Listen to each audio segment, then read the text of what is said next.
여러분이 하려는 연락이 대체 왜 실패할 수밖에 없는지 말해드릴게요. 진짜 10명 중에 최소 6명이 이걸 몰라서 재회에 실패합니다. 특히 지금 마지막으로 내 진심을 전달해봐야겠다. 이렇게 생각하고 있는 분들이라면 오늘 영상은 꼭 챙겨보셔야 돼요. 왜 저 사람은 먼저 연락해서 성공했는데 나는 실패했지? 이게 단순히 운빨이라고 생각하는 분들이 있는데 절대 아닙니다. 재회의 전제 조건이 달랐기 때문이에요. 이 전제 조건에 따라서 연락해서 성공할 상황이 정해져 있고 실패할 상황이 정해져 있는 겁니다. 잠깐만 생각해보면 먼저 연락해보기 전에 이걸 알 수 있는데 그 잠깐을 생각하지 않아서 재회를 망쳐버리는 거예요. 이 개념만 아셔도 먼저 연락을 해야 하는 상황인지 아닌지 정확하게 알 수 있고 연락을 먼저 하는 것보다 중요한 게 뭔지 아시게 될 거예요. 지금 바로 시작해볼게요.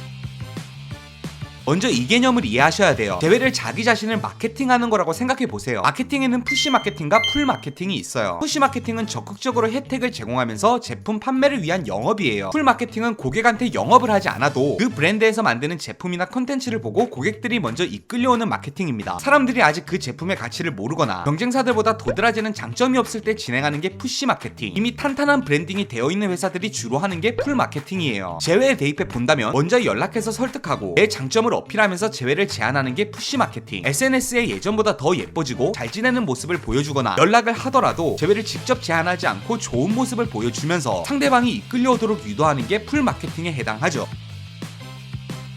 근데 사실 푸시 마케팅의 성공률은 정말 낮아요. 여러분이 광고 전화를 받을 때 생각해보세요. 1년에 최소 10번, 20번 이상은 이런 전화를 받지만 정작 구매하는 경우는 몇 년에 한 번 있을까 말까죠. 영업회사에서는 이런 영업 전화를 한 달에도 수십만 명에게 하기 때문에 사실 나 하나 구매하지 않아도 전혀 상관없지만 우리는 상대방이라는 딱 한 사람에게 해야 하는데 이런 푸시 전략은 정말 섣부른 선택인 거예요. 영업 전화를 거절하고 나면 우리는 무의식적으로 그 회사의 가치가 낮다고 느끼게 돼요. 똑같은 원리로 우리가 연락을 먼저 해서 실패하게 되면 상대방이 느끼는 내 가치도 낮아집니다. 사실 푸시 마케팅은 풀 마케팅을 해도 되는 기업에서 하는 게 가장 이상적이에요. 예를 들어서 우리가 전혀 모르는 회사와 삼성이나 애플처럼 브랜드 인지도가 탄탄한 기업에서 비슷한 제품을 판다고 쳐요. 모르는 회사의 영업사원은 자사 제품이 얼마나 기존 제품들보다 뛰어난지, 가격은 얼마나 합리적인지, 대기업 제품보다 이 제품을 선택해야 하는 장점이 뭔지 하루 종일 설명해야 돼요. 듣다 보면 무슨 얘기인지 몰라서 그냥 끊어버리는 경우가 대부분일 겁니다. 근데 삼성이나 애플은 이런 과정이 필요가 없어요. 아이폰을 사는데 스펙이나 기능에 대해서 하루 종일 영업사원에서 설명 듣는 경우는 없잖아요. 그냥 고객들이 걱정하는 몇 가지 걱정거리만 해결해주면 되거든요. 이 두 가지의 가장 큰 차이는 가치인지의 차이예요. 고객이 이 제품에 대한 가치를 인정하고 있느냐 없느냐에 따라서 푸시 마케팅을 하더라도 내용이 전혀 달라지는 거죠. 재회도 마찬가지로 상대방이 나한테 전혀 가치를 못 느끼고 있는 상황에서 먼저 연락해서 내 감정을 호소하고 내가 앞으로 어떻게 할지를 호소하면 오히려 내 가치만 낮아지게 되는 거예요. 먼저 연락해서 제외하는 케이스들은 뭐임? 모든 헤어짐이 꼭 내 가치가 제로가 되는 건 아니에요. 상대방이 여전히 나한테 감정이 남아있고 내 가치를 인정하고 있을 때는 상대방 불만이 뭔지, 왜 헤어지려고 하는지 그 포인트만 해결해주면 바로 재회를 할 수도 있어요. 근데 상대방이 나한테 전혀 감정이 없는 상태, 내 가치에 대한 아쉬움이 없는 상태에서는 이런 푸시 마케팅 같은 연락은 성공 확률이 희박하다는 거죠. 그럼 어떤 경우에도 연락을 먼저 안 하고 기다려야 되는 거예요? 그건 아니에요. 먼저 연락이 오면 좋겠지만 결국 연락이 없다면 먼저 연락을 해야 돼요. 세상에는 우리가 가치가 있다고 인정하는 여러 브랜드들이 있지만 그 브랜드들의 물건을 다 구매하는 건 아니죠. 이럴 때는 나한테 한 번이라도 연락이 오고 이메일 한 통이라도 보내는 기업의 제품을 선택하게 될 가능성이 높아요. 이런 상황은 이 브랜드에서 우리한테 푸시 마케팅을 한 건 맞지만 고객 입장에서 그 브랜드에 쉽게 다가갈 수 있는 문을 열어줬을 뿐인 거죠. 결국 연락을 하기 위해선 내 가치를 인지하게 만드는 게 우선이라는 겁니다.